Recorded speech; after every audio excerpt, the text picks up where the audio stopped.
and you can walk 10,000 more, and we have walked 10,000 miles, and we can walk 10,000 more, and we have walked 10,000 miles, and we can walk 10,000 more.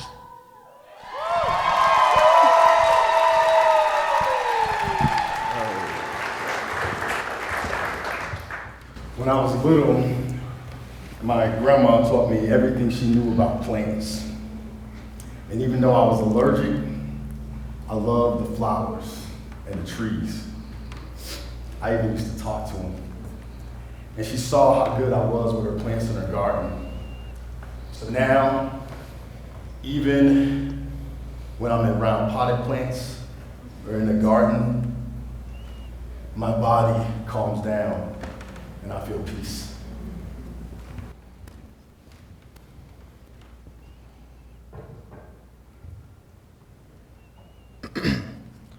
I was tired, so I woke up. I've been to too many wakes, and they never woke up when I did. I was thirsty, so I drank from a glass of water that was half full, though many said it was half empty. But I drank it anyway. And then I drank another and another until I was full, that my stomach ached and I could finally piss out all the toxicity that I had taken in over many, many years. From then on, I always make sure to keep water in the glass and quench my thirst. There are a lot of thirsty young people out here who would like to grow into themselves, but they're not getting that type of care. Instead, the juvenile detention centers are the garden, and what we are growing is prison.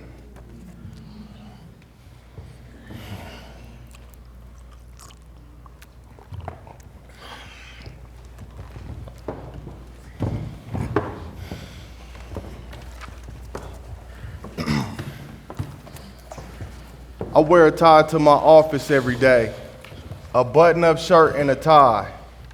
I help people coming out of prison access pre-apprenticeship programs that can lead to mortgage-paying careers. My work doesn't require the tie, but it strengthens my determination to give people new skills and opportunities, because the only time I ever saw the young men I grew up with in a tie was at their funeral or in court. Sometimes on my way to work, I stop my car at the Air Force Base across from the cemetery. Most of my friends are buried there. I can get so overwhelmed with survivor's guilt, like why am I alive and not them? Everyone told me I wouldn't make it to 21, but I'm 42, which means I made it to 21 twice. Out of my 16 friends that have been murdered, 75% didn't live long enough to make it to their high school graduation. Some didn't live through middle school. My friend JL was shot to death by a rival gang when I was only in the 6th grade, and he was just 13. I'm not going to describe the car he died in, what I saw, or the crying of the mothers. I saw a number of my friends die. Just talking about it brings up the trauma. In descriptions, even videos, our deaths are used to sell stories, entertain, and it all becomes both sensationalized as well as normalized. I'll just say, I wanted JL's death to somehow be like a dream, and that I would just wake up. Homicide is the leading cause of death for black teenage boys, and the gun homicide rate is 24 times greater than for white boys, which means in the neighborhoods we grew up, the chances of being shot was much higher. They talk about the school to prison pipeline, but most of my friends skipped prison and went straight to the casket. Like how LeBron, Kobe, and Garnett skipped college and went straight to the pros. I was born in 1983. When I was little, guns were hard to find. But in a few years, it went from BB guns to bullets. These 5s and 38s were everywhere. And suddenly everybody had fully automatics. Guns started getting shipped in on trains. My home was one of the first to receive them. Then everybody had them. Why was that? Didn't make no sense. Hell no. And if you weren't going to shoot somebody, you were going to get shot. And now I look back like, damn, look at all that death. And seeing all that death, seeing it with our own eyes, like Joaquin said, you can't come back from that. That's the one thing you can't come back from.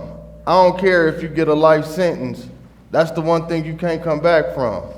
We all suffer PTSD. No difference between the war over here and the little black kids that are child soldiers over there in Somalia. I was the same age as those kids, and I was part of the warfare. We were all tripping and ready to retaliate if someone just crossed the wrong boulevard. That Crips territory, that Bloods territory. And you better not cross 35th. You run into the Mexicans. And you do not want to run into the Mexicans. They're tripping. So it's like civil war. You get it on all sides. Do you know how much I love my kids? I love them so much that I put myself in uncomfortable situations, uncompromising situations like this one. I love them so much that I'm willing to look at myself and make changes to become a better version of me. And I wanted to take accountability for being wrong, even in the times when I thought I was 100% right. I love them so much that there's not a thing I can do, there's not a thing that they can do to make me unlove them. I would do everything I could, including sacrificing many luxuries to ensure their safety. I love them so much that I wanted to teach them the correct lessons in life so they can properly raise their children despite the trauma passed on by me, through my parents, and what they face as growing up in Black America. I love them so much that I admit that I failed in many ways, but I love them so much that I want them to acknowledge that they are blessed, highly favored, and there's always room for improvement. I remember going to the Black Arts Festival when I was about 9 or 10 years old. My dad had paid for me and my siblings to get our faces painted. I had these big blue stars across my cheeks. But towards the end of the festival, a fight broke out between the Bloods and the Crips. The Crips' color is blue, the Bloods is red. The neighborhood I lived in was the Bloods. So I'm thinking, I have to get this blue paint off my face or they'll think I'm a Crip and shoot up my house or shoot me. My dad wasn't a gang member. He was all Black history, Black Panthers, and a Vietnam veteran. He hated everything about gangs and didn't want to hear any of that crazy talk. So when I suddenly wiped all that paint off my face, he slapped the hell out of me and said, come on, let's get your scary ass in the car and get home. I may have been just 9, but I had already known kids younger than me who had been shot. 6-year-old Broderick Bell went to the same elementary school, and the little baby boy got shot at the zoo. Looking back at it, I know now those children were caught in the crossfire, but I still felt I was in the middle of it, and I could not get that blue paint off my face fast enough. I can see why you're thinking that, because where we lived, you're just active no matter what. Right before I went to prison at age 16, my little 9-year-old cousin got kidnapped because of me. I was considered so violent and wild that they attacked me, they took little Willie, and they literally held him ransom. He wasn't part of a gang, he was just my cousin. I remember being at the amusement park later that year. I'm just 10, but I couldn't relax and enjoy the rides because if you didn't have protection, you could get jumped by kids from another gang. And they were, on God, they weren't playing, right? That was 1993, the so-called summer of violence. And there was violence moving, but it wasn't what they said. That was a lie. Yeah, New Republic magazine did a whole expose on the summer of violence focused on my story. Because the facts were violent crime was declining in 1993. But 4 out of the 7 people it killed in Denver that summer were white, and the other 3 were children. And this media hysteria took over. And it's true, our communities needed help. Children and adults were dying, but instead of real help, the media just made it worse. The Rocky Mountain News and the Denver Post published 233 stories mentioning shootings in the summer of 1993. Nearly 80% more articles than the previous summer when there were actually more murders. The Colorado governor echoed the infamous super predator BS, that these very young people have no code of conduct. But they weren't talking about the root of the problems. The roots of the violence, about the bigger forces preying on our communities. They weren't talking about the international drug traffickers or the gun dealers targeting Black communities. Even the CIA wasn't concerned with them. They did not write that the kids that you call super predators were too much on their own because, as part of the war on drugs, you arrested their parents for being addicts or even selling small amounts. They weren't criticizing the politicians who removed the school funding for music, art, woodshop, even gym, but invested in prisons. They weren't writing about the ways inner city youth might be more susceptible to gang activity because they had few pathways towards legal or meaningful work. They weren't talking about the other things killing our children, like the inequality of the healthcare system, in which pregnant black women were 3 times more likely to die than white women, and over the infant 7 times more than likely to die.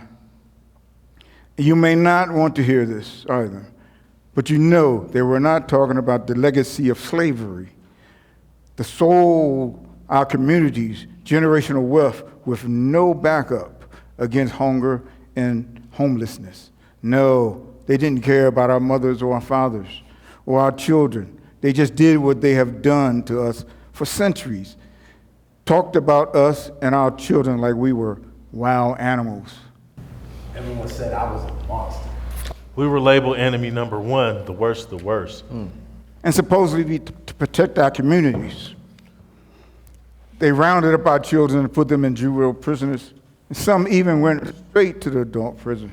Which was like throwing us to the vultures. I remember being 16 in an adult prison, scared to death and trying to find a way to make it, trying to take the tension off of me and get some protection.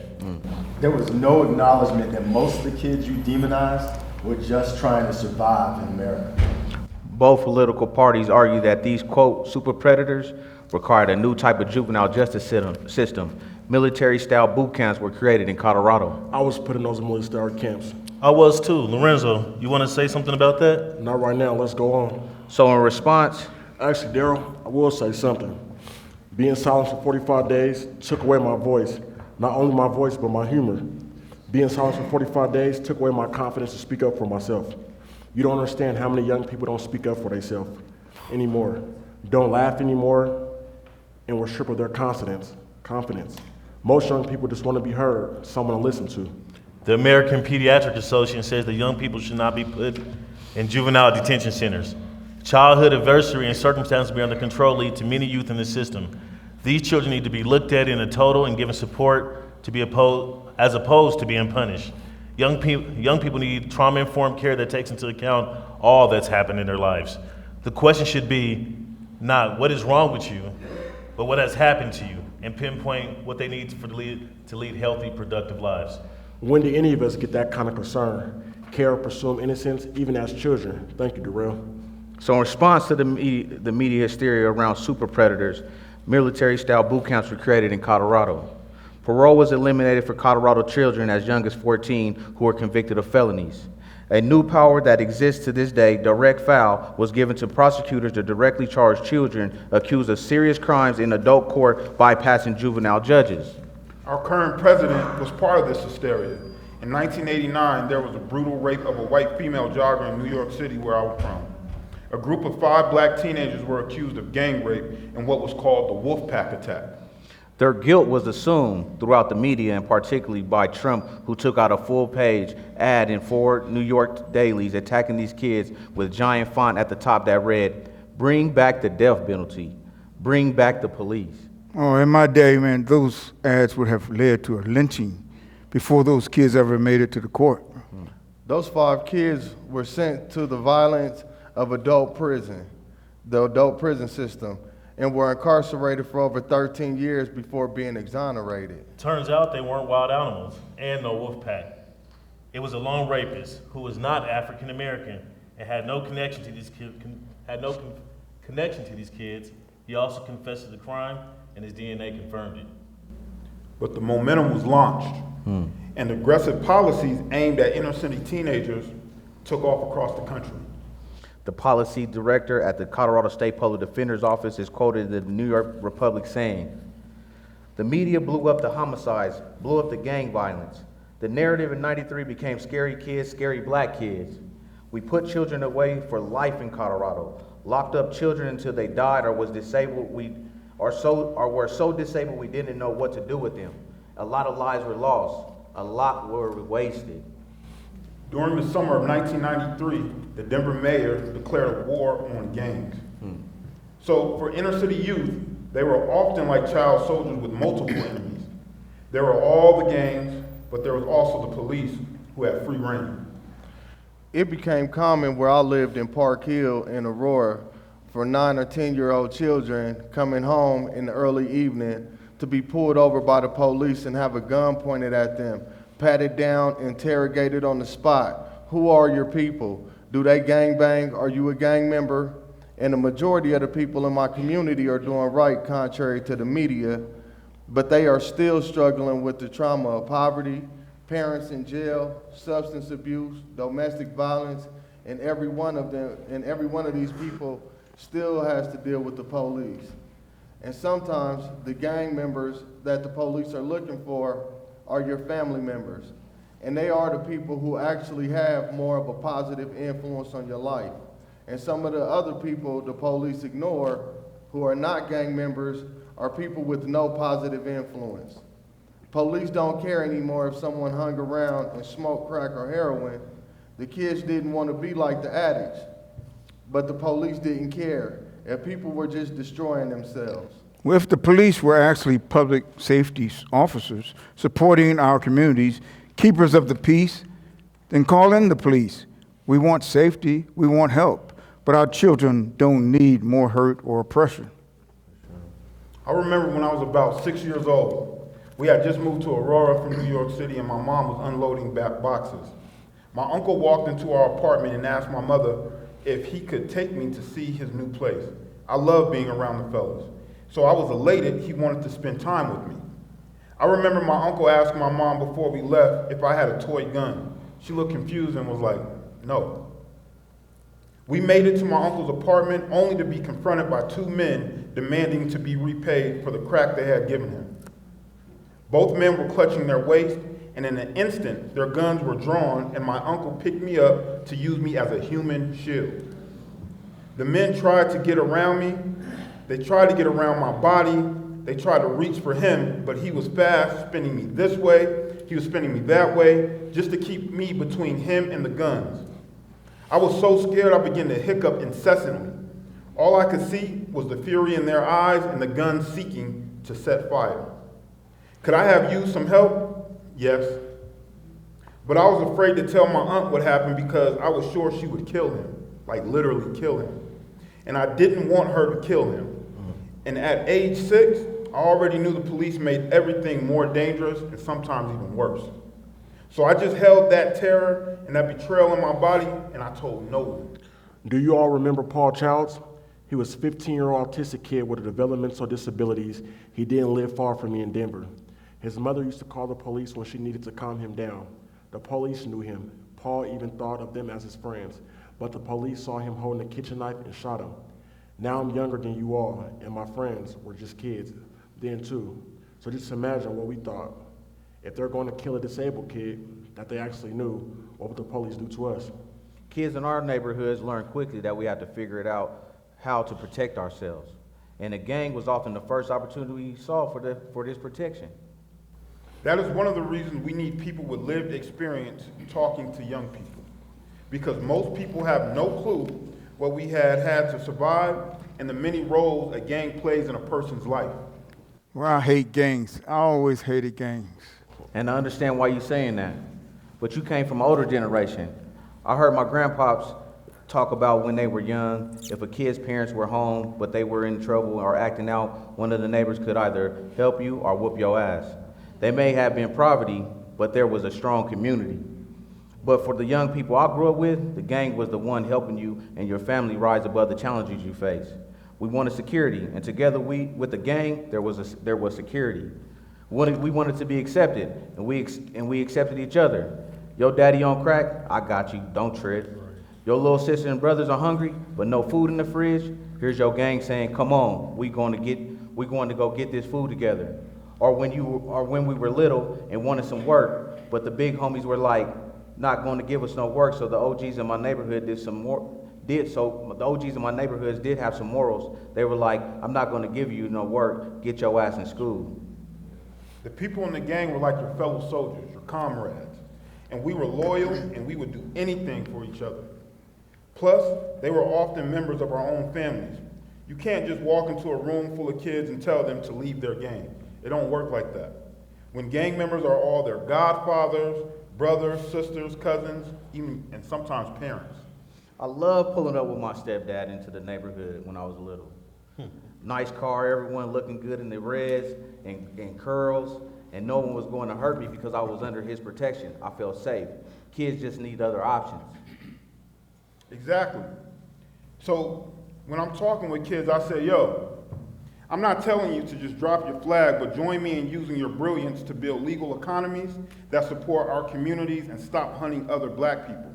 As a community business leader who is personally impacted by both the gangs as well as incarceration, I get opportunities to talk with the kids and challenge their thinking. But I wish I could also speak to the police cadets and try to shift their perspectives too. What would you say? I've got so many stories, but I'd probably start at the beginning. Do it. I'll be glad to. I'm glad to have an opportunity to share a few words with you today. I know many of you want to honor your badge and the courage it takes to wear it. So I'm going to honor that courage by telling you a true story of when I was young and someone like you arrested me. But before I do, I just need to say two key things for you to consider. First, you don't have to treat people badly to get them to listen to you. Second, equally as important, the things you have heard about black and brown people, they're not true. You still have a choice. And just as ignorance of the law is not a viable defense in court, I'm just doing my job is not sufficient either. I was 9 years old, although I looked a lot younger because I was small and skinny for my age. None of those Joaquin shoulders? Nah. And at tops, I was only 50 pounds when this officer handcuffed me in the bathtub where I was hiding. And as an adult man, I'm still trying to register what happened to me. Yanked out of that tub by cuffs, my body dangling from my shoulders, and all the pain. I was arrested for trying to assault a boy twice my size and at least 4 years my senior. That arrest influenced the next 20 plus years of my life, leaving an indelible mark on me that I could not shake. Did this police officer know that beating me up and criminalizing me would have a profound impact on me at school, in my neighborhood, with what friends I could play with, and in the people I would turn to for help? From the first arrest until I was 32 years old, I was under court supervision and/or incarcerated. Imagine what my life would have been like if you had looked deeper before you slapped on handcuffs and paraded me in front of my peers as well as their parents. I was labeled as bad, and all the kids' parents, they wouldn't let them hang out with me anymore. Yeah, parents trying to protect their children. Yeah, but it hurt me to the core. I remember a friend asking his mother if I could come over to his house, and she was like, not Joaquin, he bad. Nah. I was hiding behind the door listening and just crying like, dang, I'm not bad. I'm not what they're saying I am. Imagine how things would have gone if you had handled me with care and a little love and concern and just asked, what happened? Why did you even attempt to attack that kid? He was twice your size. Imagine if you would have understood I was defending my little sister from a bully. That no matter how hard I swung my fist, I could not get this white teenager off my little sister. Nothing I did fazed me. I was trying to do what I was told by my elders a good kid would do to protect their family. So when I couldn't get him off, I picked up a rock and I tried that. But not only was I tiny, I wasn't a good aim neither. The rock went right past his head and it broke a window on the taxi. The taxi driver, without hesitation, called the police. And they must have been just around the corner because in a moment's notice, this officer was yelling, "Put your hands up. Put your hands behind your back. Freeze. Don't move." I have heard this command often growing up, but I never thought it would be addressed to me. But I did what I'd seen so many of my older peers and role models do. I ran. I just ran as fast as I could. That is until the officer handcuffed me and yanked me out of the bathtub. There was no need for him to violently grab me up, push me around, humiliate, and mock me, when what I needed was somebody there to protect my sister. Each of you will be taking an oath to serve and protect, so you must understand a small boy wanting to serve and protect his sister. You have to. Please know, by how you choose to treat a kid, you could help them move further down the path that was their original intention. For example, by recognizing that I was trying to be a good kid and handling me with concern, you could have modeled that I could reach out to the police if someone in my family needed protection. You could have talked to the teenage boy who attacked my sister and helped my sister, tell him how she was scared. It could have been an opportunity for all of us to make better choices. So honor your badge, honor your oath, and choose well. What I'm hearing you talk about.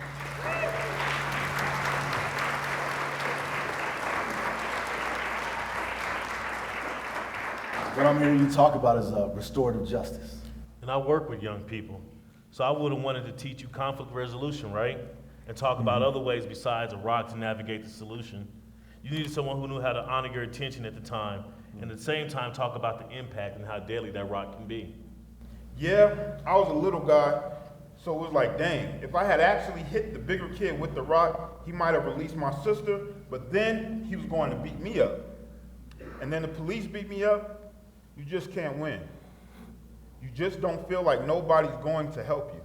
And that's just a very dangerous place for a kid. When you feel like you're stuck in the ocean and like you're probably going to drown and you're literally counting down the seconds before you die. That's how I felt growing up sometimes. Why isn't there a specialized group of officers that talk to children? And it's true. Sometimes our kids do some things that open the door for the police to pick them up. And other times, they're not really doing anything wrong, but the snare is always there.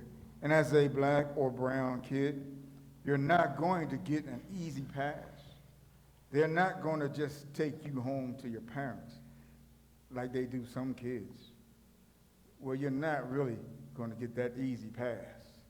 Well, Timmy, never do that again. You're not going to get that pass.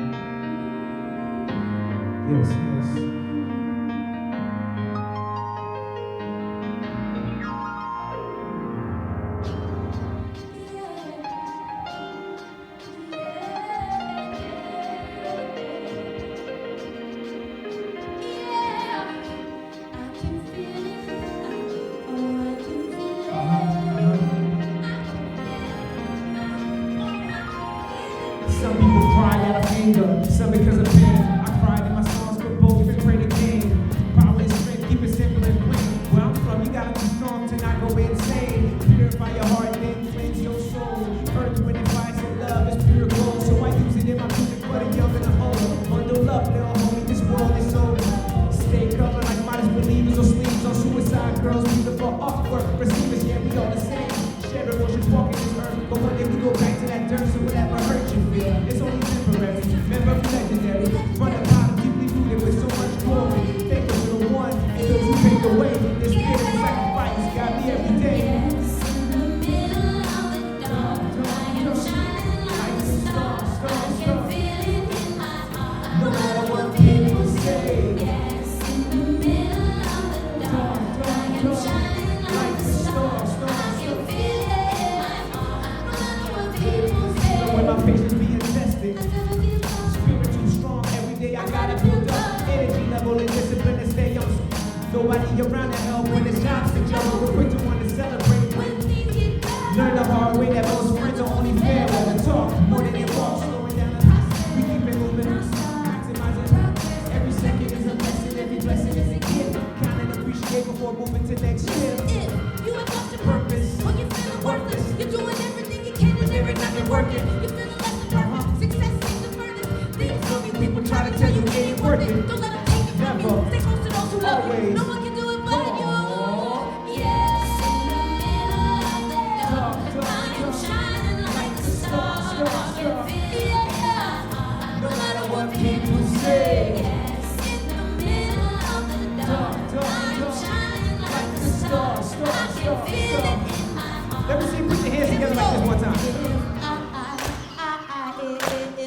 remember when they were driving me to the prison on the other side of the western slope.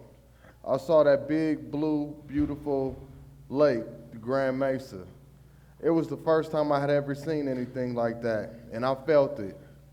I wasn't even thinking about my life or how to turn it around, but I really saw that lake, and there was a pause from the sirens, the shots, the helicopters, and instead, there was all that peaceful water.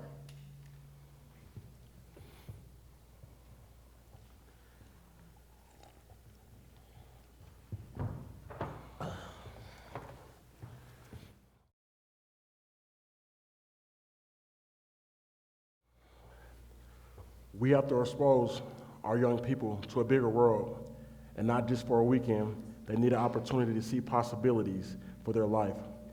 A lot of our youth are living in the inner city and have never seen outside of that experience. These kids are living and dying in one spot. Most of the people coming into my office have dealt with years of incarceration, gun violence, gang violence, and even abusive relationships. They just want an opportunity to level up in life. They just don't know how.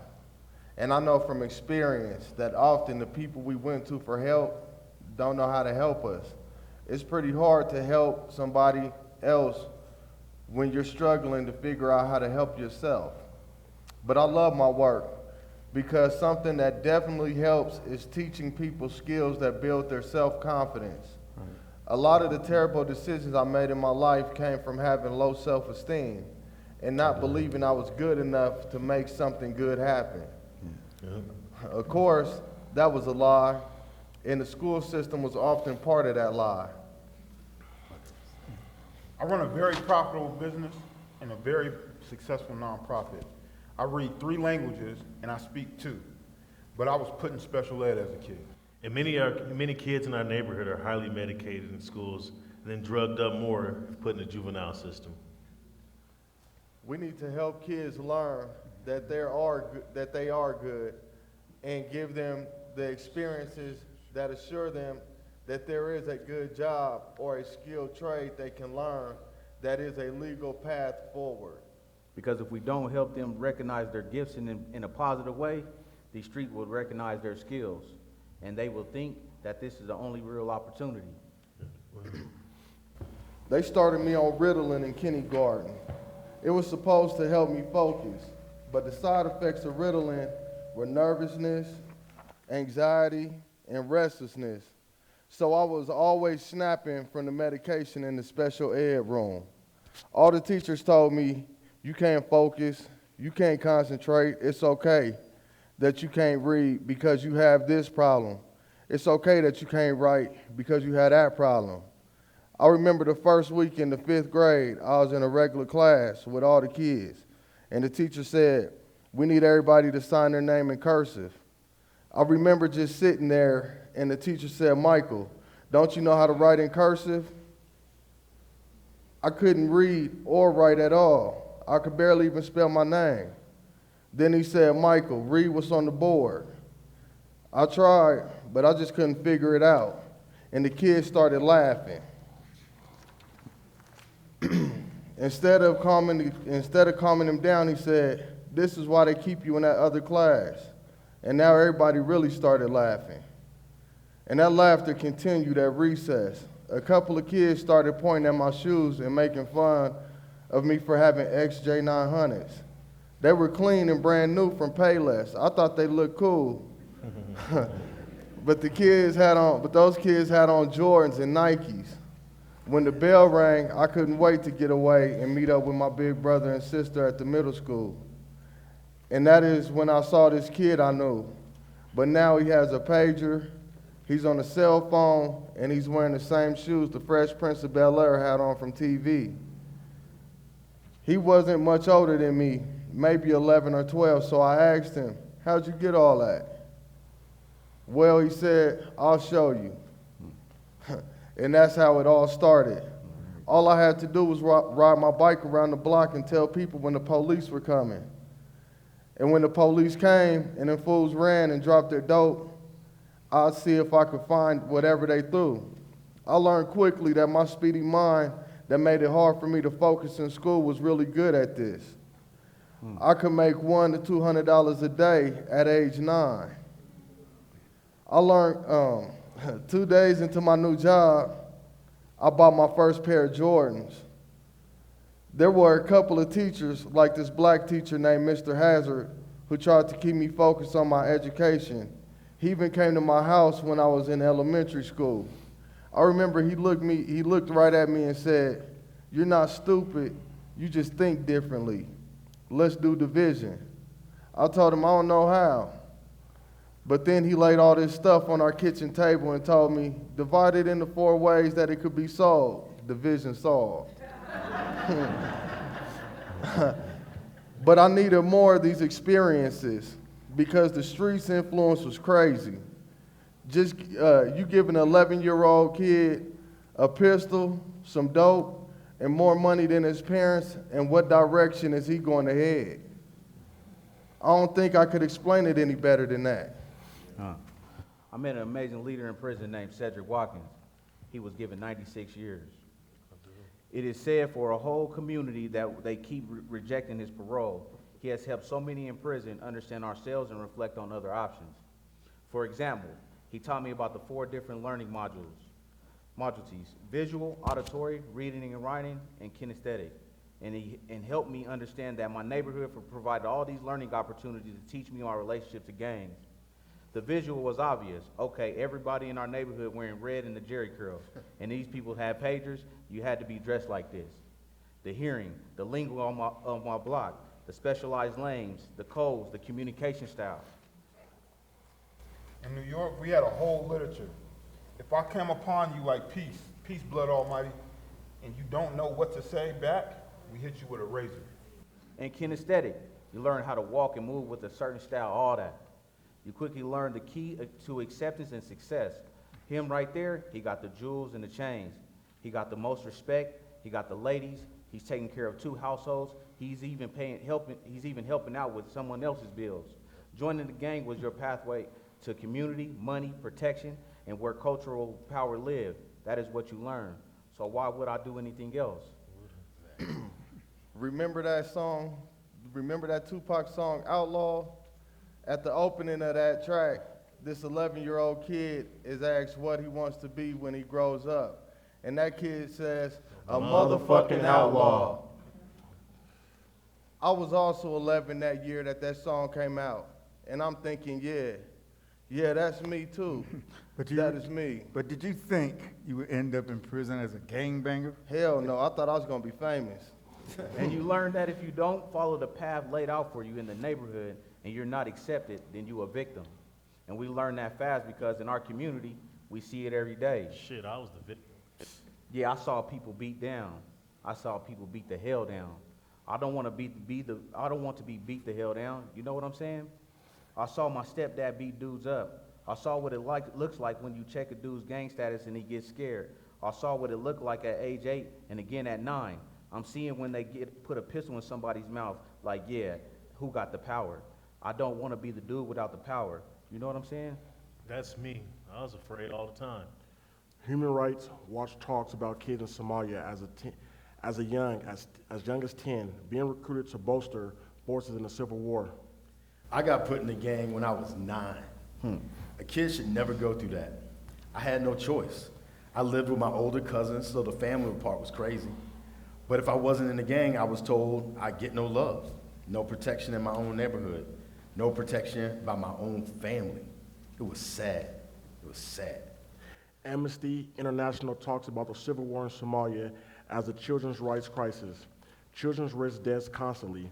They can be killed, recruited, and sent to the front line, punished if caught wearing the wrong clothes. My mom saw what happened to boys raised in the hood, so she made sure we lived more in the suburbs and had a little bit of different opportunity. The problem was I still had to go to school with all y'all. So at school, me being the nerd made me the weaker around them. Being smart wasn't cool, and I didn't get friends unless I was tough.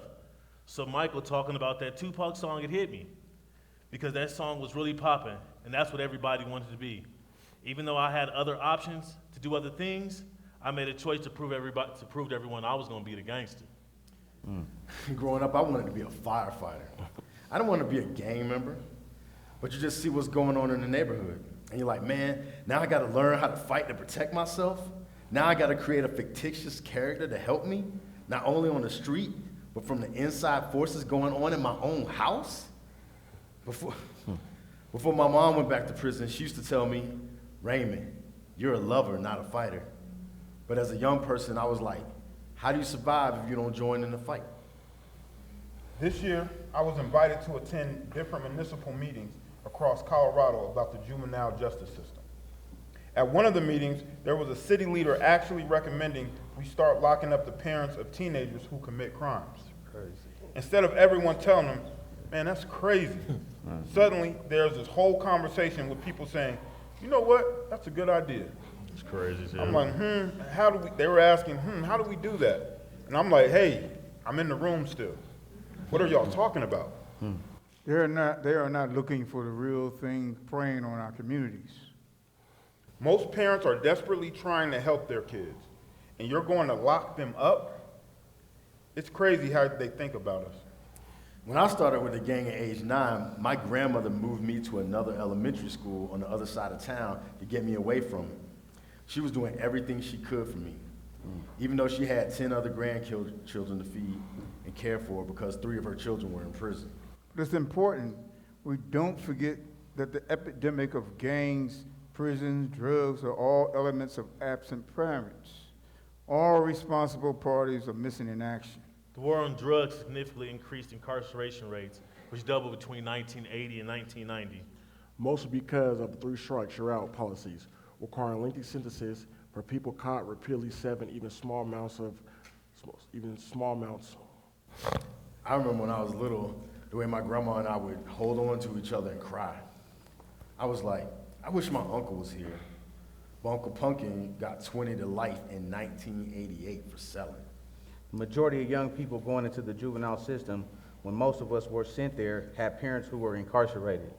And others had parents like my dad who were addicted to crack and could not parent. My uncle sold. They were dope boys. I really looked up to them though. They didn't like gangs. They used to tell me that. And they say, quit following your older cousins. You're a leader. You're going to be the next father figure in our family. My uncles could plant a seed of possible vision, but they couldn't help me grow into the man they thought I could be. They just weren't around to nurture the seed they tried to plant. When I think of the war on drugs, I think we're living in the wrong place, in the wrong environment. Remember, just say no? You couldn't teach that to us. We were too busy teaching ourselves how to survive and either become the user or the seller and accept the lifestyle that come with that. Listen to you all talk.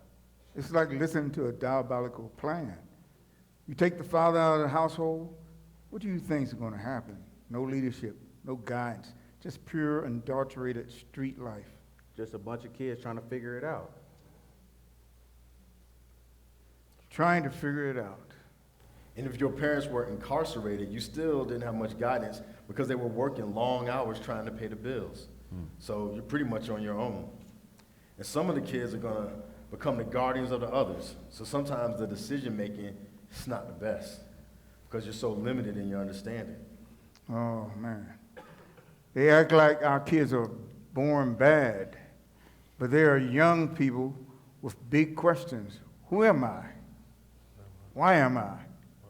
And why is my life so different from the kids on TV? Exactly. So you have the child running wild, and as a society, you want to tell these kids, stay out of trouble. You better go back home where you belong, but they have no real true home to go to. In the justice system, we are often judged against laws and codes of conduct that often aren't functioning in the world in which we are actually living.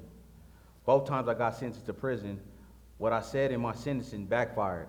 The judge said, you are very intellectual. I wish I could give you more time. I'm like, damn, really?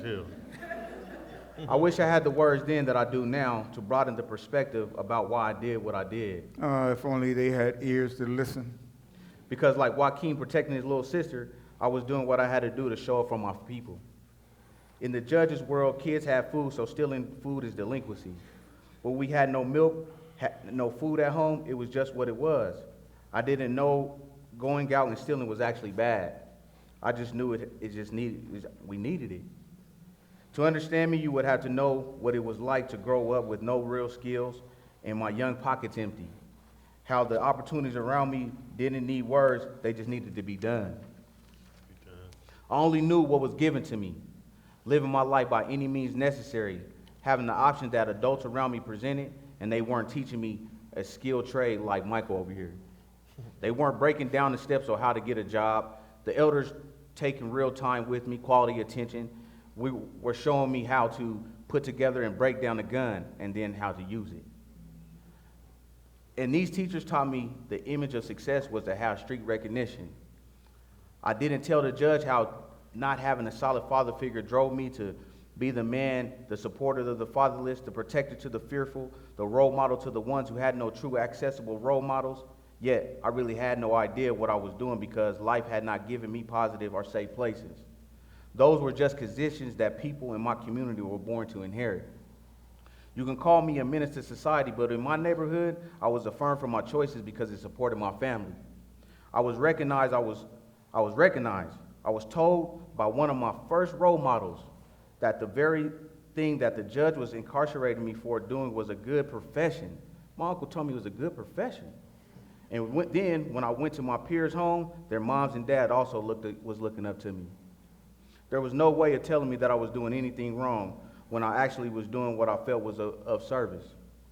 Even the business I was doing with the young ladies, they were selling themselves anyway for money. I thought I was actually protecting them. Who else would be the better protector? But at my sentencing, I did what I was required to do. Your Honor, I'm sorry, I'm accountable, I'm remorseful. But this just weakened me because it lied about the reality of my life. I wish I could have spoken from the place where I actually lived and said, Your Honor, remember the day that I stood before you sharing my remorse, hoping that you would forgive me and let me rectify my actions. Rather, you had other plans. And with your plans, Your Honor, I am to be punished and I am restrained from honoring the truth of my life. I have been conditioned to read the script the court system tells me they will hear and apologize for what is the flawed perspective to some. But in truth, it is not flawed. It was simply the path that was presented to us. You have taken our heroes for decades, imprisoned some, assassinated others, and the generations have gotten further from true community. Identities have been lost. So to find an image and be recognized, we find a lifestyle that provides an identity and a space to be heard in a world in which we live and you police. Now I say these things to help us both open our eyes to solutions that I now realize are continuously being stolen from us. But we need those true solutions that are at the root of all behaviors, not just mine, but yours too.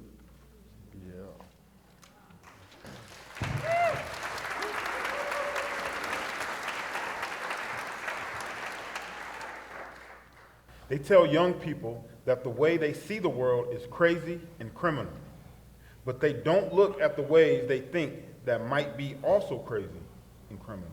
In school, they ask us to understand morality within the context of a person's environment. If your family had slaves, then am I not supposed to think that your ancestors were evil, but understand them as products of their environment? I'm not to think that this country or your ancestors were all predatory criminals, even though they stole, whipped, raped, and profited off the forced labor of my ancestors? And we have never been paid for this step or given support for the trauma in our families. I'm asked to see slave owners as products of their environments who didn't know any better. And I do believe we're all products of our environment and must be understood from that perspective, although I don't think it makes any less wrong. But when we try to explain it to you, the complicated context out of which our choices arise, what we're trying to survive, the rules of the streets that we're living in, suddenly morality is black and fucking white. And we are the super predators with crazy criminal thinking that must be punished to the fullest extent of the law. Or more. But we aren't all products of our environment. And again, I'm not saying it makes it any less wrong, but don't you think you should take that into account when you judge us? They told me at age 14 they were going to arrest my mom because of what I did. Not as a direct punishment for my actions like Joaquin was just talking about, She was going to be punished and in prison for not having money for the fine that I was supposed to pay. Like, isn't that crazy and criminal? But my mom had no money. She had multiple sclerosis and couldn't walk. My dad was in prison. She only got $149 a month to feed 4 kids. So paying that same amount to get me out of juvenile detention was like taking all the food money. Most of my childhood, from age 6 to 11, we were homeless. If we were stable enough to get WIC dollars, I had more to eat. But I had been stealing since I was tiny to get food. When I was about 8, another kid taught me how to panhandle to buy food. And then about age 12, I got into gangs and I started selling crack to take care of myself. My little brother had it worse because once I could sell drugs, I was out of the house. But my mom would wake him up at 5 a.m. to help her before school. She couldn't do anything without him. He was the one taking her to the toilet, wiping her butt. My little brother would be like, "Mom, I have to go to school. I'm going to get in trouble if I miss more school." She would be like, "But I need your help." And yet somehow, whenever I called, she got in her wheelchair and she arrived at the detention center to support me. I remember her crying when the court told her they were going to lock her up for not paying my fine. She didn't care about MS and that she had other kids at home. But in the end, they didn't end up arresting her. Instead, they kept me locked up longer because she couldn't pay. But my mom, no matter how disabled, she would always answer my calls. When I needed her, she would put the F in fight and fought until her last breath. Now it's my turn to put the torch and keep my family together. In Islam,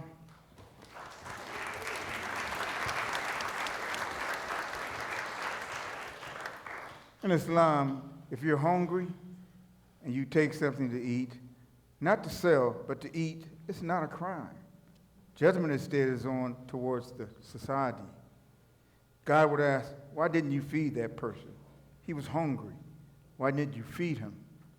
In 2021, the Colorado legislature finally passed laws removing most of the fines on the parents of juveniles. But it was a long fight. If people work together, we can change things. By the way, what did you steal that was going to cost your mom her freedom? A whole bunch of lottery tickets. I guess you're hoping you win the number one $1 million lucky lottery ticket and was your most reliable path out of poverty? There is this idea that the exceptional black kids will make it out of poverty. If you are super smart or an amazing athlete, you will rise out. But statistically, young black men never make it out. We have to both be exceptional and lucky enough to be collateral, or be lucky enough not to be collateral damage in the violence from the streets, the police, the addictions that help manage the trauma. I was pretty dope. Maybe not at academics. I'll never know. I stopped going to school after middle school, but I was really good at football. In elementary school, I used to go to the park and practice with the Park Hill Falcons. But because my mom couldn't afford the uniform or the fee, I couldn't play an actual game. A neighbor knew my family from way back, and he saw me and said, "Why don't you play in the games?" I told him my mom couldn't afford it. And from that day on, he took me to get my first cleats. He took me to practice, told my mom he would pay for me to play. That was one of the best days of my life because it turned me into who I am today. Love you, baby.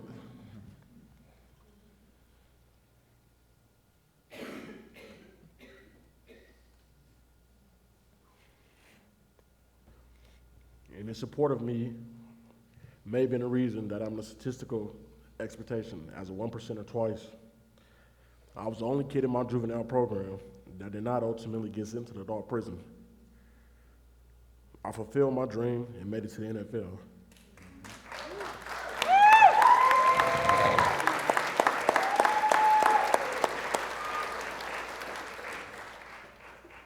The juvenile program I was in had a high school football team. A recruiter called in and saw me play.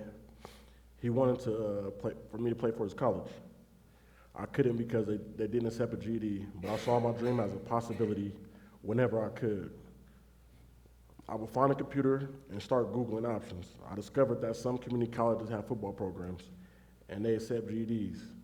So I wrote to all these schools, and that is how I went from the juvenile justice system to a full ride scholarship to college, and eventually was recruited to play in the NFL. A lot of us might have come out of the juvenile sin and wanted to avoid the streets, but I can tell you, they wouldn't accept me for football. They wouldn't accept me for track. They weren't accepting me to college. They weren't accepting me at a legal job, but I was accepted by what I wanted to avoid. I now understand in the street game, you ultimately get nowhere but dead or in prison, but still I didn't see other paths to survive and provide. Luckily, in the adult prison, they offered me some peer educator training programs that has allowed me to be of service to my community in a way I didn't know possible, and to begin to reflect on my life and my choices and the options despite all the obstacles. Unfortunately, a livelihood based on a sport like football is also a kind of a lottery. I got injured early on, lost the NFL, so I was back in my old neighborhood with my old people and my old habits. I began using my illegal survival skills on the streets, but unlike most of the kids I grew up with, I already had seen possibility in my life. I had traveled, I have seen other people live. I can imagine bigger and a world for myself. So I reached out to my former parole officer and I said, help me find a way to mentor kids so they don't go through what I did. And he introduced me to Joaquin over here. And now I'm helping young people get jobs and opportunities to heal.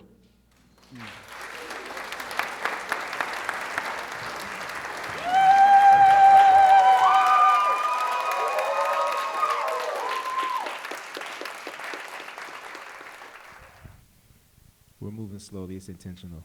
We have to take breaks in between. We can't just go and celebrate and start performing music. You know what I mean? We have to really let that sit in and sink in for a second. My throat is still tight There's also that. from the things that I was hearing, because those are real things, and they're real things that happen to people that we love, and we narrowly escape them happening to us. So it's just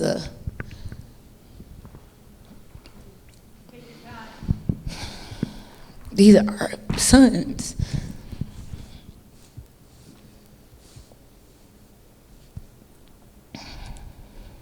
These are our brothers and our dads and our uncles and our husbands. They're ours. And it just doesn't feel right that somebody can take them from us when we're doing everything we can.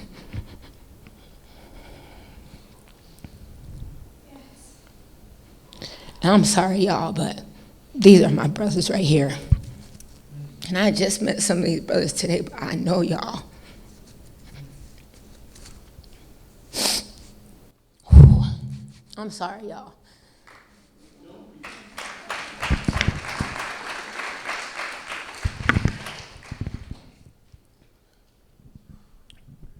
Thank God for the people that love y'all when it was hard to love yourself. All right, we're ready. 1, 2. Yes, yes. The pure source of information. Stay true, honest, and patient. My way of living's finally in the right direction. I've been through the worst and learned from the best. From the best. You put to the test in order to be blessed. After all this stress will come happiness. We stick together, stand strong, forgetting that we oppressed. Some heroes just live to fight in wars that won't end, and some heroes fight the same battles again and again. They're not written about by famous authors, poets, and such. There's so much to understand. Mind capacity expands. We lag behind in this race. It began from false starts when gold medals and purple hearts is what my people deserve. Tell them again. That's what my people deserve. Come on. I do it for the right reasons. Fight back to get my people out their prisons. I do it for the right reasons. Strive hard to get my people out their prisons. I do it for the right reasons. Fight back to get my people out their prisons. I do it for the right reasons. Strive hard. We the people. Our hearts are broken over and over.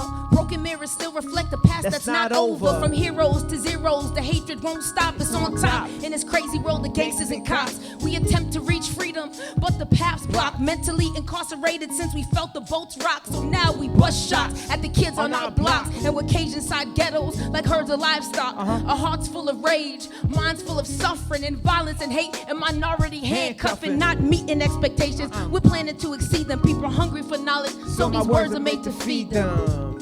So our words are made to feed them. Hey, hey, hey, hey, hey, hey, hey.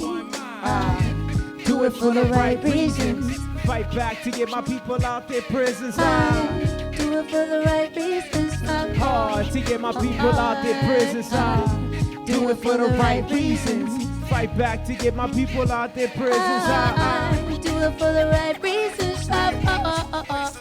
Once again, it's the same old same. Who's to blame? The one who got his chain with no frame until he meet the flame. I still fight for peace like Muslims in the Middle East, or ghetto children who get harassed by police. Justice will come soon for those who want a solution. Hey yo, I hit them with the rhythm of freedom. Fight back against the system. Acquire rebellious kid wisdom. Seeking liberation. Last poet who followed the footsteps of prophets. Keep it natural, original. I'm not an idol, I just lead by example. Respect my image, passing on the message while they holding out his hostage. I do it for the right reason. Fight back to get my people out their prisons. I do it for the right reasons. Strive hard to get my people out their prisons. I do it for the right reasons. Fight back to get my people out their prisons. I do it for the right reasons. Strive hard to get my fight back. Fight back, yeah, that's Listen, what we do. We kick the truth to the young black youth. Fight back. Fight back, yeah, That's what we do. We kick the truth to the young black youth. Fight back. Fight back, yeah, that's what we do. We kick the truth to the young black youth. Fight back. Fight back. And fight back. And fight back. And fight back. You fight back. We fight back. We fight back. Don't take that. We fight back. We fight back. We fight back. We kick the truth to the young black youth. We kick the truth to the young black youth. We kick the truth to the young black youth. And show them how we do. And show them how you do. And let them know you. Cause everything you are is everything we want to be. So show them who you are. Cause baby boy, you a star. And everything you are is everything that we want to be. Thank you. Quick. We need to get our stories in front of legislators, police, DAs, but at the same time, they are the past. I want to talk to the future of all the kids that they have locked up. I want to tell them, I believe in you. I'm talking to every young man and woman in this room and here today. I believe in every last one of y'all. You're not stupid, you're not dumb, you're not a fuck up. You will be something, you're strong, you're smart, you're courageous. You're the leaders of tomorrow. Your family needs you, your community needs you, I need you. No matter what anyone says, you need you. You may stumble and that's okay. You may fall and that's okay. But what matters the most is that you don't give up and don't give in. Most importantly, don't give anyone the power to dictate how your life is going to go. I believe in you.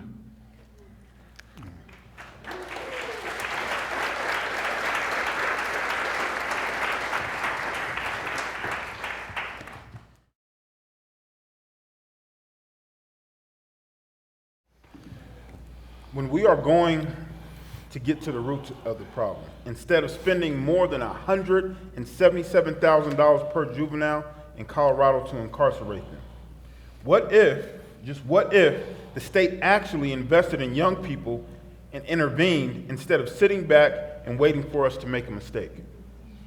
Like a hunter waiting to ensnare its prey.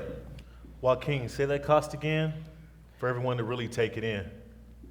As both a business leader and personally impacted person, to say this is crazy. And criminal.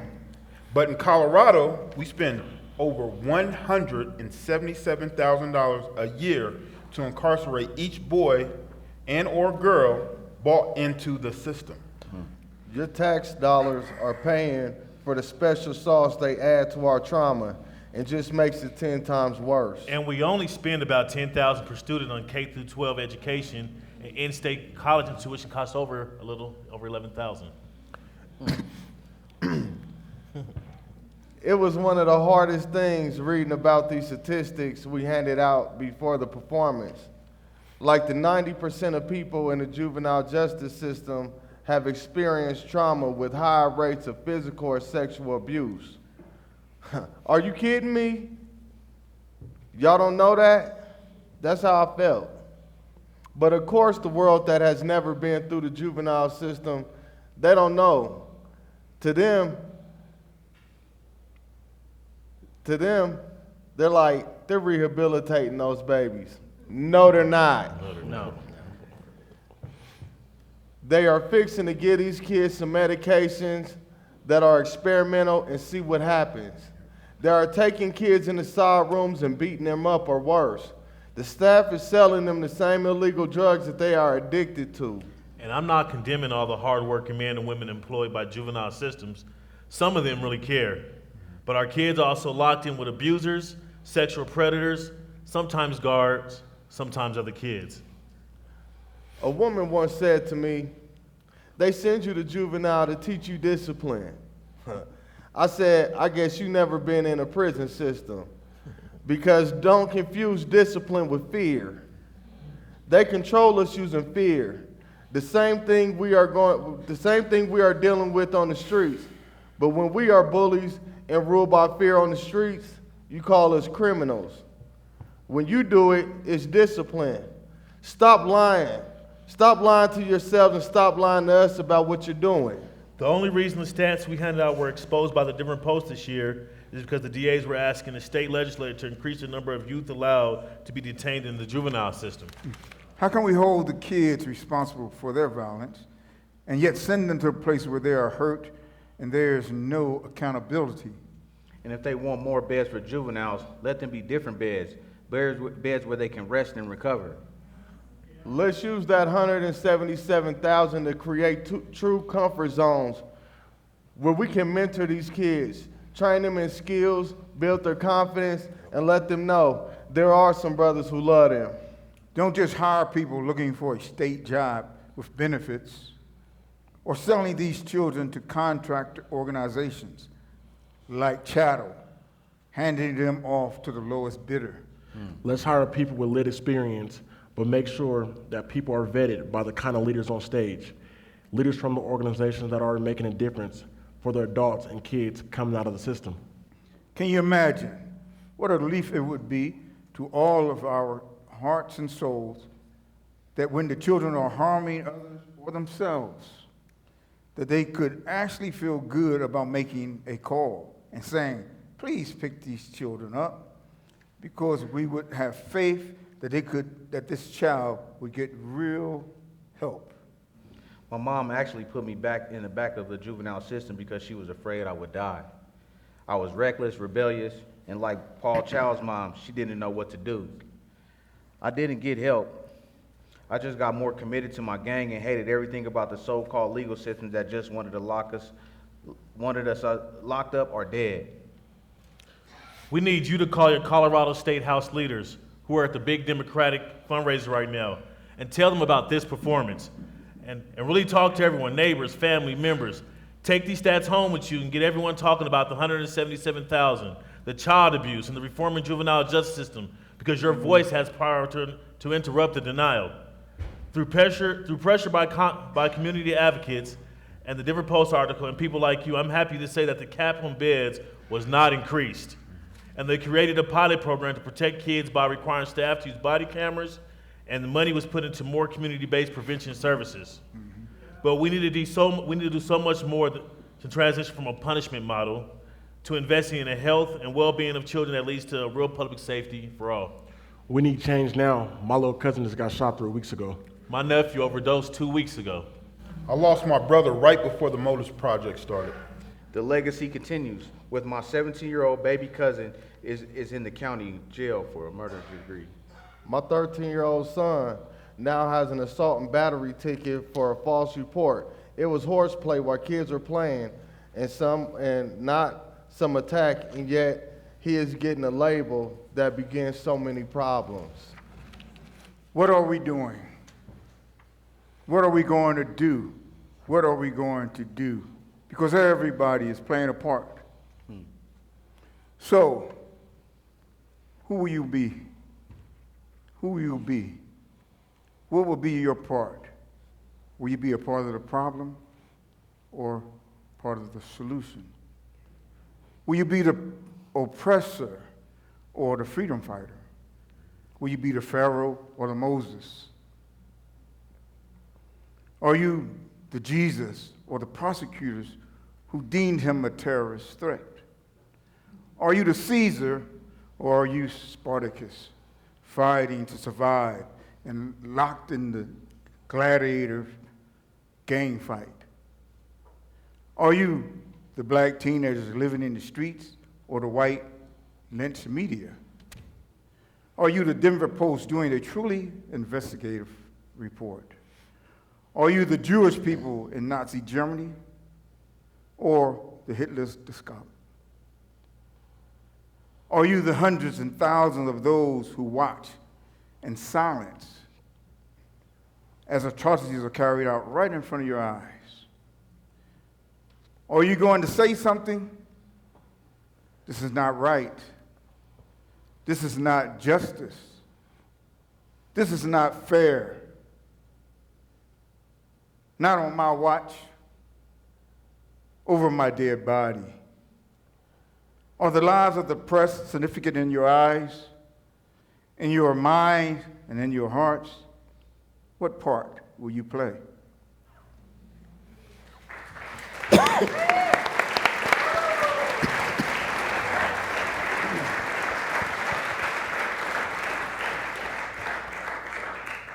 The problem is, I meet with a lot of political and business leaders, and they really don't care. It all comes down to money. That's why, after we're done talking to the young people that are the future of Colorado, we're going to turn to the politicians. We're going to talk to them about our financial priorities. Hey, listen to me. Look at me. I can save you a shit ton of money if you help me save my people. Yeah. The average day for a young person in the juvenile system costs $569. The average cost for a community-based location is $75. And if you invest in community approaches, then with people with lived experience who know what our kids are up against and can support trauma-informed care, we can invest in pre-apprentice programs so the kids can learn a skill that they can rely on. And we can provide wraparound services so that you can save money and all communities are safer.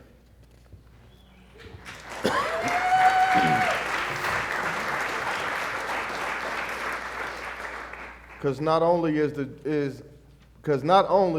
the juvenile garden that you're watering expensive, it's dangerous. Right.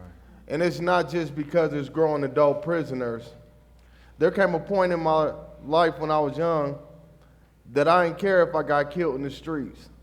So if I didn't care about my life, why would I have cared about yours?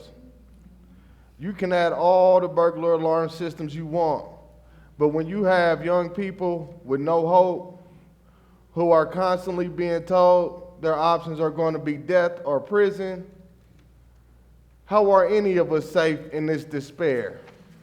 America is creating monsters. It's crazy. You label us super predators, and we actually started trying to live up to it. I'm telling you, it's crazy. Like for Cooter, he was the poster child for what not to be when we were growing up. He shot up a house of rival gang members and accidentally shot a 3-year-old boy in a car outside the building. It was all over the paper. The media said he was a monster, but rival gang members, we ain't think so. Oh, that's terrible. We thought, oh, now we have a super enemy to deal with. And at the time, we believed that the only error Cooter made was that he killed a baby. But when they said he was callous, a cold killer, that he didn't care, that just put the heat on us to be the harder warrior. Now top that. So when I first got to prison and I saw him, I walked right up to him. I was always trying to show the biggest and the baddest that I wasn't afraid. So I walked up and I said, "Hey, Cooter." And he walked away from me saying, I said, my name even that, brother. it was crazy. Raymond made me feel about this big. Trying to trip with him, and that impacted me. What was the media lying about? He's a monster? I'd already been in prison for years when Michael approached me. The police had proved that it was my bullet that missed the house and killed a 3-year-old boy named Casson Evans. They gave me life without parole in 1995. I had just turned 16.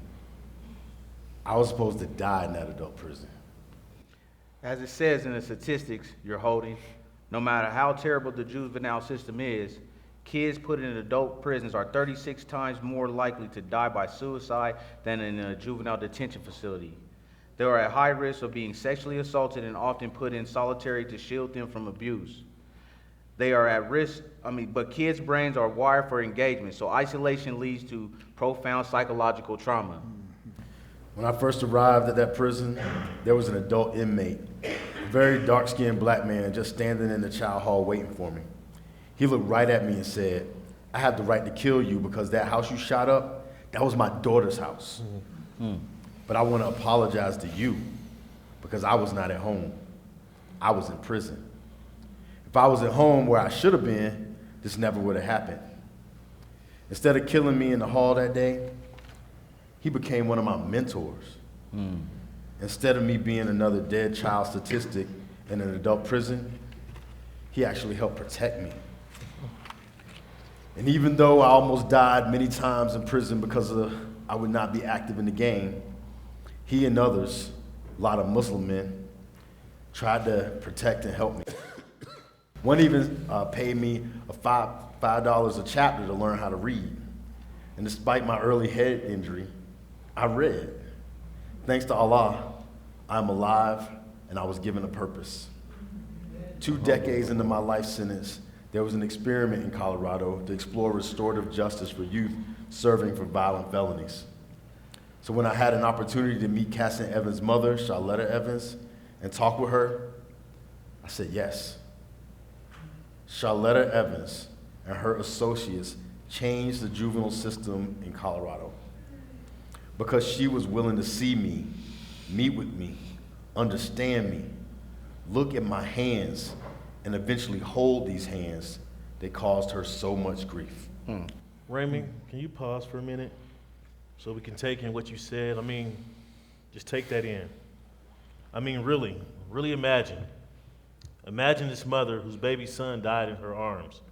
The mother was willing to meet with Raymond and ultimately decide his regret was sincere, and she wanted him to have another chance.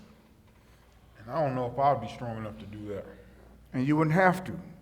Raymond didn't go in through those meetings thinking he would apologize and be released. The Supreme Court had determined a few years earlier that young people should not automatically be sentenced to life without options for parole because their brains were not fully developed when they committed their crime. But Colorado wasn't going to make that decision retroactive. He was supposed to die in prison. Supposed to die in prison. But Charlotta, wanting me to have a chance for a new life, inspired real legislative change. And many young people who were never going to get out were released. And I was happy that my life was now bringing justice and healing in Colorado. But the truth was, when they released me, I didn't want to get out of prison. I didn't. I'd have been in prison for over 2 decades. My grandma died while I was in the joint, and my mom had a setback right before I got out. I look forward to seeing my mother witness me coming home. Do you have any idea how much I miss my mother's joy, her laughter? But she died 5 months before my release date. It took all my mental, physical, and spiritual strength to step forward into my life. But when I did, and I stepped out of the prison, the man who first forgave me for shooting up his daughter's house was the person who picked me up on my release date. And Charlotta Evans has become my godmother, and I her son. And now we have regular family dinners. Imagine she was able to embrace him and take him in. And now I help other young people step into who they were always meant to be and ask big questions. Not just who am I, but who benefits from me truly being me.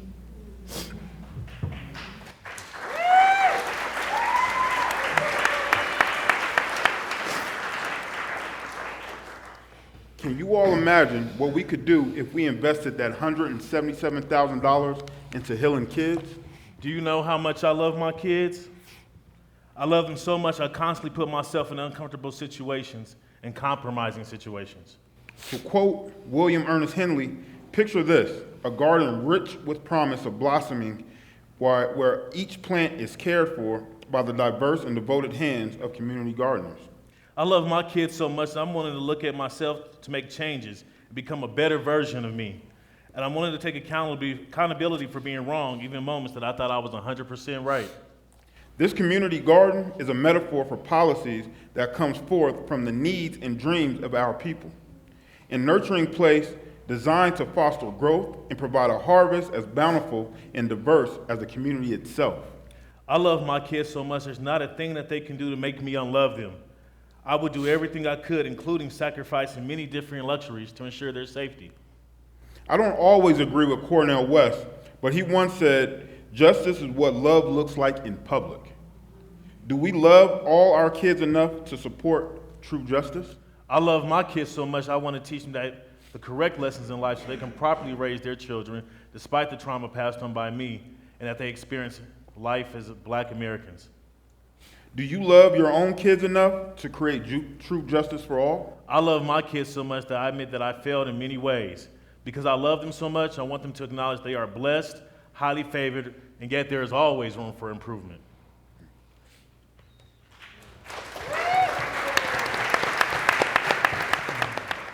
Before we end, I would like to make a toast. I'm sorry we didn't have water for everyone in the audience. But I know you are with us in this. First, I would like to lift my glass and honor our Ravens' many mentors in prison and the great mothers, Charlotta Evans. Yeah.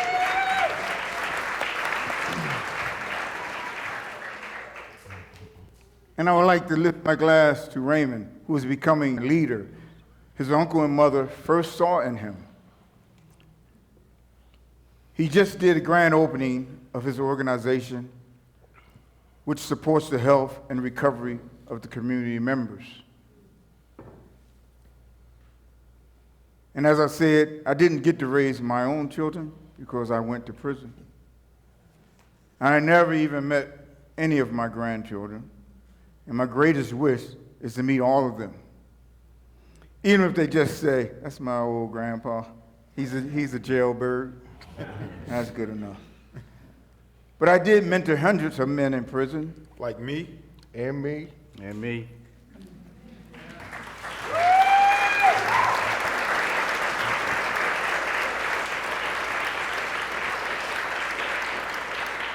And I'm proud of these men, and you heard why.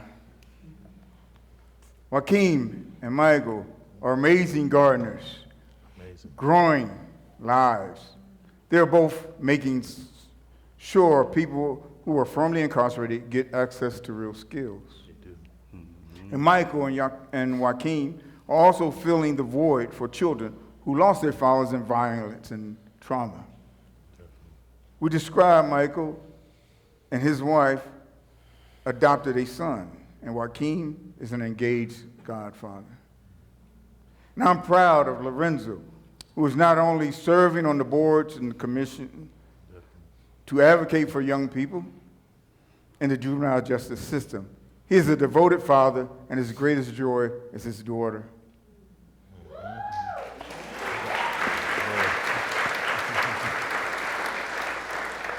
And I'm also grateful to the neighbor who bought you your uniform and paid your football fees.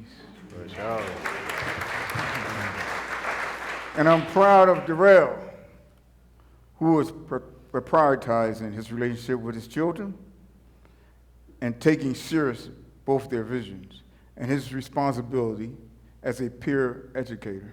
Yes, sir. And as you heard Lawrence talk about his own kids, but he also works to support other young people negotiating complex choices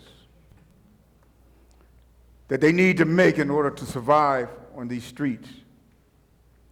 At different points throughout the workshop, his alarm went off. He would go off so he could rush to the hospital for another injured youth. And hold on, before you go on, we want to thank you and show our appreciation to you for being a great mentor and keeping us out of trouble while we were in prison as well, and allowing us to be your mentees. We appreciate you.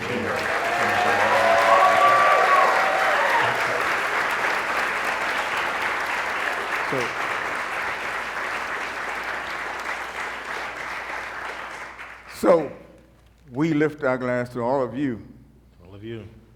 Who both love your children and love all children as if they were your own. And we take that $177,000 and build a real garden for them. Just imagine what we can do. Just imagine. Just imagine. Just imagine.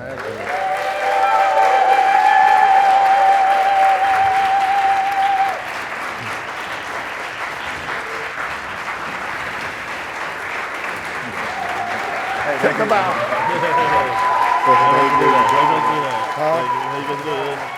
When you gotta put your thing down, man. You gotta put your thing down. Take a bow. Take a bow. Take a bow. Take a bow. Too late. 1, 2, 3. 1, 2, 3.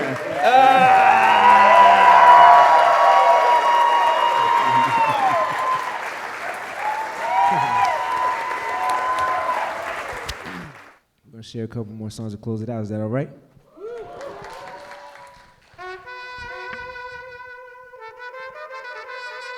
Yes, yes, yes. Foundation. Yes, it.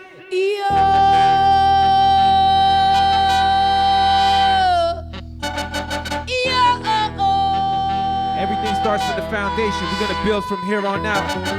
Blessed be the feet walking on sacred ground. Come on. Blessed be the sunshine. Blessed be the ground. Foundation.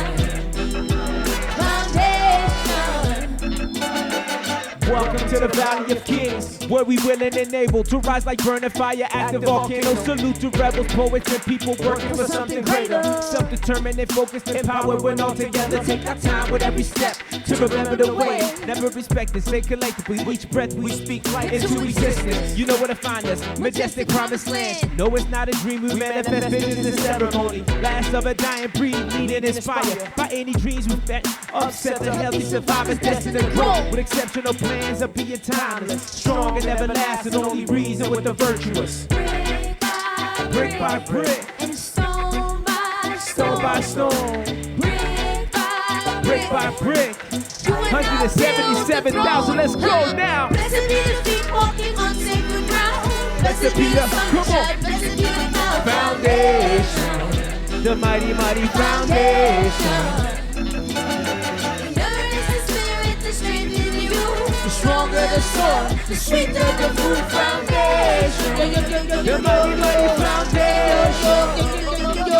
We affirming our purpose, we never doubt if it's working. We put wings on our words, we turn our praise into birds. We got no reason to worry, divine time never hurries. We have futures to build for many generations to flourish. Our enemies, they sentence us with whispers and curses. Their intentions is dirty, cause their vision is blurry. They can't see we raising nations with patience and perseverance. The presence of Holy Spirit. No wonder they evil fear us. We shout it from the mountaintops so everybody hear. Loud and clear, listen here. Message made for every ear. We don't have to settle for these castles made of sand. We could build a kingdom for our people with a purpose and a plan. Look, brick by brick, stone and stone by stone, and brick by brick. You know we gon' build the thrones of bliss. Walking on sacred ground. And blessed be the sunshine, blessed be the clouds. Foundation, the foundation. We nourish the spirit to strengthen you. The stronger the soil, the sweeter the food. Foundation, the mighty, mighty foundation. And this foundation, this foundation, this foundation, this foundation, this foundation, this foundation, this foundation. This foundation, this foundation, this foundation,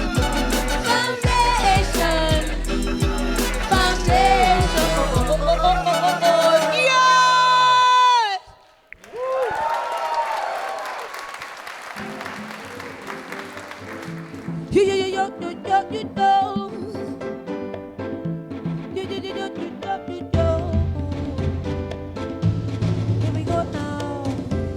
Listen up one time. Repeat after me. Check it out.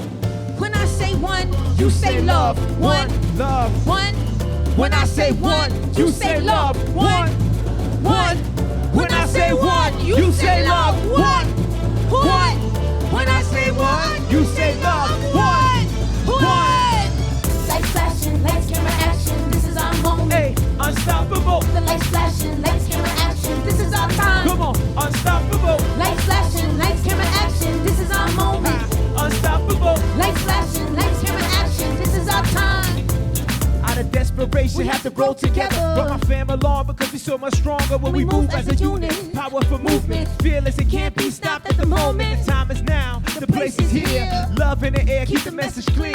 Trouble on my mind, I refuse to lose. Living in serious times, don't get it confused. We may laugh and joke, but got work to do. These conditions we live in unacceptable. Let's build our own and get organized. tired of watching so many of my brothers cry, cause we can't get ahead, struggle to survive. Going all too long, we need that drive to make a difference for the elders and the children, so we can start living. Fist up. We are born champions, never gonna quit till the war is won. Just look how far we've come. They say we never make it this far, but look at us now. We fall short and we get knocked down, but we get up, get up, get up, get up, get up, get up, get up, get up. We're unstoppable. Oh, oh, oh, oh, oh, oh, oh. Unstoppable. Oh, oh, oh, oh, oh, oh. Unstoppable. Unstoppable. When we squad up, ain't no telling what we gon' do. Now my boys bring the noise, so I tell them come through. But what you with my sisters and we acting brand new on a full moon, hollering like the wolf.